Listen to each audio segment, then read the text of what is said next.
Čia Energy Digest, tinklalaidė, kurioje apžvelgiame, kas geresnio pastarąją savaitę įvyko mūsų energetikos sektorija. Baigėsi 13-2021 metų savaitė. Iš geresnių savaitės naujienų. Priimtas alternatyvių degalų įstatymas, pajudėjo dar vienas sinchronizacijos projektas, CTB elektromobilizuojasi, o Ignitis grupė akcijomis skatins ne tik vadovus. Iš tokių vidutinių naujienų, Lenkai rezervuojasi didžiąją dalį Baltic Pipe dujotiekio. Be visų šių dalykų, aplinkos ministerija nori peržiūrėti mažųjų hidroelektrinių veiklą, o Ignalinos atominė elektrinė kaupia pajėgas reaktorių demontavimui. Štai papunkčiui. Niekas negalės virkti mūsų politinės valios. Jungti su europiniais elektros tinklais. Turėti kiek įmanoma žemesnį их энергетическое кольцо. Это создает для нас проблемы. Seimas priėmė alternatyvių degalų įstatymą, kuriame numatyti transporto sektoriaus žalinimo tikslai. Alternatyviais degalais įstatymas laiko elektros energiją, vandenilio dujas, sintetinius degalus ir parafininį kurą, suslėgtas ir suskystintas gamtinės dujas. Nuo 2024 palmių aliejus nebebus laikomas alternatyviais degalais. Iki 2030 tikimasi šių degalų dalis sudarys bent 15% bendro transporto sektoriaus galutinio energijos suvartojimo. Tikimasi, kad trečdalį šių alternatyvių degalų laikotarpio pabaigoje sudarys biometanas ir žaliasis vandenilis. Transporto sektorius Lietuvoje šiuo metu vartoja daugiausia energijos. 2019 alternatyvių degalų dalis jame siekia 4,04%. Be kitų dalykų, nuo 2026 visi per viešuosius pirkimus įsigyjami automobiliai ir autobusai turės būti netaršūs. Iki 2029 alternatyviais degalais turės būti varomas visas viešasis keleivinis transportas. Elektromobilių įsigijimas bus finansiškai remiamas, kol kas 10 lengvasis automobilis Lietuvoje bus elektrinis. Iki 2030 Lietuvoje turi būti įrengta 60 000 elektromobilių įkrovimo prieigų. Iš jų 6 000 turėtų būti viešos arba pusiau viešos prieigos. Be to, bus kuriami ir nauji instrumentai iškeltiems tikslams pasiekti. Degalų iš atsinaujinančių energijos išteklių apskaitos vienetų sistema leis viršijamus tikslus parduoti tiems, kam nesiseka jų pasiekti. Pokyčių finansavimui įsteigiamas darnaus judumo fondas, planuojama dalį lėšų pritraukti iš Europos ekonomikos gaivinimo fondo ir kitų ES struktūrinių fondų. Antrinė Lenkijos PGNiG bendrovė PGNiG Upstream Norway už $615 milijonų įsigijo Ineos E&P Norge, dujų gavybos bendrovę Norvegijos šelfe turinčią ne jos operuojamų gręžinių. Svarbiausių pirkinių įvardyjama 14% dalis Ormen Lange gręžinyje, antrame didžiausiame Norvegijos kontinentinėme šelfe. Jį planuojama eksploatuoti ir po 2045 metų. Bendrovė taip pat įgijo 30% dalį Marulko ir 15% Alvės gręžiniuose.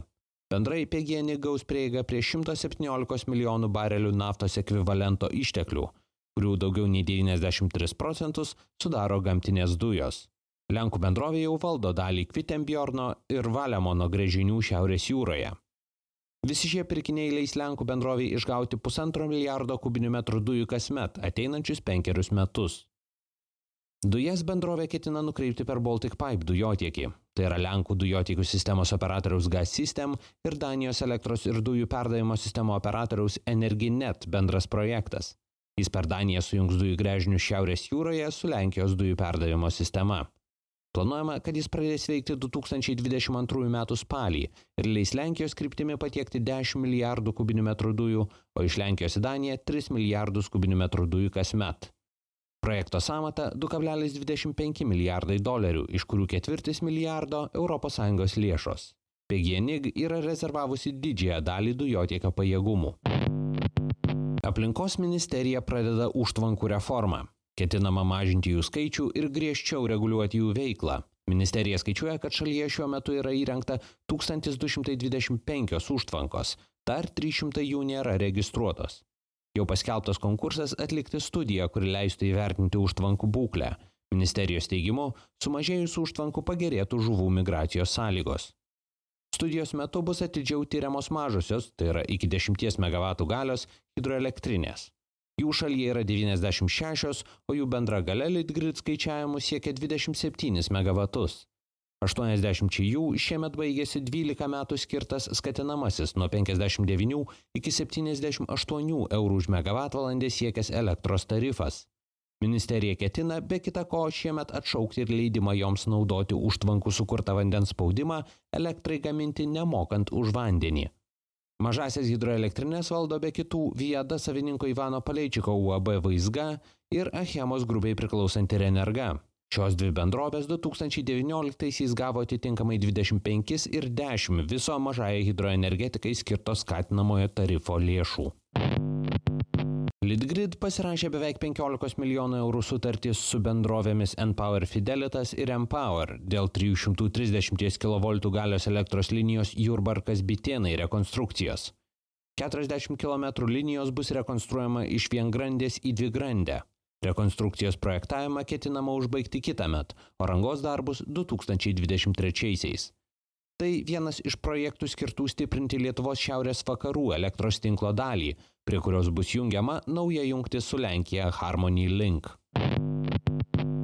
CTB paskelbė žadantį įsigyti 700 elektromobilių ir įrengti 10 itin galingų 300 kW galios įkrovimo stotelių. Tam bus siekiama gauti valstybės paramą, tad dar nėra aiškus investicijų grafikas. Nežinia, ar įkrovimo stotelės bus viešos, kaip pavyzdžiui Ignitison ar Ionity, ar bus skirtos tik įmonės elektromobiliams, kaip konkurentės Spark įkrovos stotelės. Spark palyginti valdo 300 elektromobilių parką ir skelbia turinti 165 krovimo vietas vien Vilniuje.